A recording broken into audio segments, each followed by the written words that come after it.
Estonia. They're over in a place where they don't dress like them, they don't talk like them, they don't eat the same food that they eat. And they're over there, and they're trying to make a difference in the world. And sometimes, forget WhatsApp, sometimes you just get lonely having been there. First year is awesome, because you got new stuff to see every day. You know, I mean, they're like 30 miles from Russia. And I mean, I'd want to go down and look at that border. I'd want to stick my head across, I wouldn't want to put my toe across the line, because my last name's Ukrainian, I get shot. You know, I mean, I sit there and I think of how much they miss the people that are there. And even though they're in a large city of more than 1 million people, they're lonely. So transitions, separation, verses 9 through 21. That's number 2. When we're isolated from those we love, whether it's from a job or from traveling or sickness, it causes loneliness. And 2 times in this passage of Scripture, Paul tells Timothy, come see me. 2 times in just a few verses, come and see me. And 2 Timothy 4:9, do your best to come to me quickly.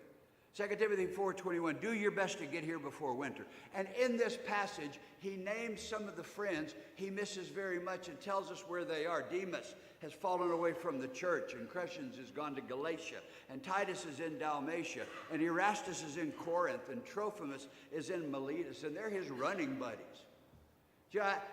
I've been blessed to be in different places, and there are times when I miss my running buddies from those places, and I'd give anything to have a cup of coffee with Anthony and Mitchell Haynes in Indiana, or with Chris Swales in Indianapolis, or with Steve Lockwood in Washington State, and so there he is. And he's got his running buddies, and it's at the end of his life, and he's in a foreign country, and he's in prison, and he's lonely. Now, here's what the good thing about being my age is. I don't ever get lost. I may not know where I am, but I don't get lost. I always felt like this before there was GPS. And that you guys, some of you guys realize that the only way we used to know how to get around was to go into a 7-Eleven, buy a map. And look, and you're sitting there, and they got red roads and green roads and blue roads, and they all look dark to me when I'm driving on them. And so I don't get lost. However, let me just say that one time in Mexico City, I got lost. Because I'm going to tell you something. Down in Mexico City, there's a lot of foreigners down there. They don't speak our language. And, sorry. And so it's down there in Mexico City. Here's what I know. I know the stop I was supposed to get off at, I was on the metro, the subway, and the stop I was supposed to get off at was called Cuatro Caminos, 4 roads. And so I was driving. Now, I was with somebody, and I want you to know that if you've ever been to Mexico City in rush hour, you try to get on the subway, it is survival of the fittest. There is the quick and the left behind, and behind. And I didn't know where I was, and I didn't know where I was, and I knew I was going for Cuatro Caminos, so I walked over to somebody, and I I said, ¿Dónde es el Cuatro? ¿Dónde es el Cuatro Caminos? And they looked at me and they said, I don't know what you said, I'm from Denver. And they looked at me and they said, I don't know what you said, I'm from Denver. And how in the world I managed to find the only other American on that platform. And so I thought, okay, I need to go find him out. So I'll go look for him. And so I thought, okay, I need to go find him out. So I'll go look for a map, because any subway there should be a map. And I wandered down this way and wandered down that way. I got lost in a map. And I wandered down this way and wandered down that way. I got lost in the subway station. And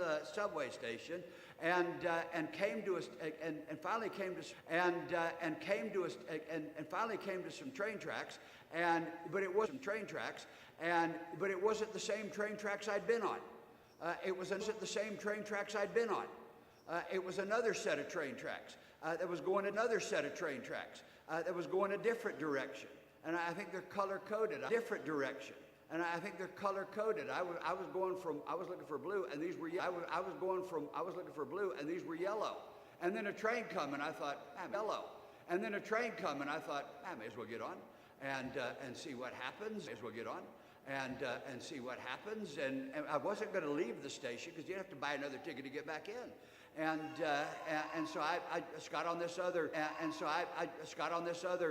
had failed at finding somebody that knew. I had failed at finding somebody that knew. I'd failed at finding a map. And so I just got on this train going in a totally different direction. Second stop, Cuatro Caminos. I stepped out of there, really, really happy. Stepped out of there, made my way up the stairs. I mean, it was rush hour, but I was like a running back going through the defense. I was like a running back going through the defense. I mean, I was pushing people out of the way to get up and make sure I was at the right place, and came out and saw something familiar. McDonald's. And I decided it was time to go and cure my loneliness with what they call a Cuatro Libre con queso. Well, you and I'd call that a quarter pounder with cheese. And I did that. And I felt better. Then I found my way back to the hotel. And here's the thing. Americans, we pride ourselves on being independent, but the price tag of independence is loneliness. Now, I want you to notice something with me before we move on. You notice how Paul asks Timothy both times to come quickly. Now, here's what he's saying. I'm not going to be here much longer. I'm old and I'm sick, and I'm not in a very hygienic situation. I'm not going to be here much longer. Now, you and I all have people in our lives that we know who aren't going to be here much longer. And we need to make sure we give them that phone call, or send them that card, or give them that email, or visit them, because you may not have them much longer. There are no guarantees in our life with the exception of death. So do good while you can and go home and get on the phone. Number three is opposition. Verses 14 and 15. When we're under attack by others, we often fall prey to loneliness.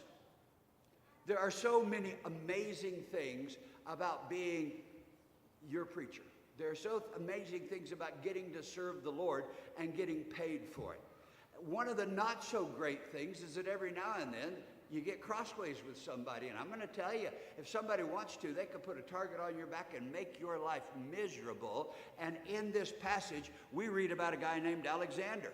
In 2 Timothy chapter 4, verses 14 through 15, Alexander, the metal worker, other versions say coppersmith, did me a great deal of harm, and the Lord will repay him for what he's done. You too should be on your guard against him, because he strongly opposed our message. We don't know what he did. We don't know what he could have attacked him physically, or slandered him, or made a little meeting so that you had a little group against him. And Paul tells us the loneliness of being opposed by other people is painful. The temptation when we're opposed and lonely is to build up a wall. I am never going to let anybody in this wall again. Nobody will ever get close enough to hurt me, and we only make ourselves more lonely. Chocolate comes into the picture right about now in our lives. And then fourth, the cause of loneliness is by far the most painful, and it is rejection. When you feel like you've been betrayed, when you feel like you've been forsaken, when you feel like you've been abandoned by those who you thought you could count on, and if the truth be told, and I am so grateful to see you guys today. Could be a lot of places, but you're here, and I'm grateful for that. Truth be told, in a crowd this size, behind all these faces, we've got some folks that are struggling with this kind of loneliness. The pain of rejection and the pain of betrayal. And it hurts. It hurts more than anything else you've ever felt, and I'm so sorry you're having to deal with this. Here's what I can tell you. God cares. He sees it. It matters. We were all designed by God with a deep need to be accepted by other people, and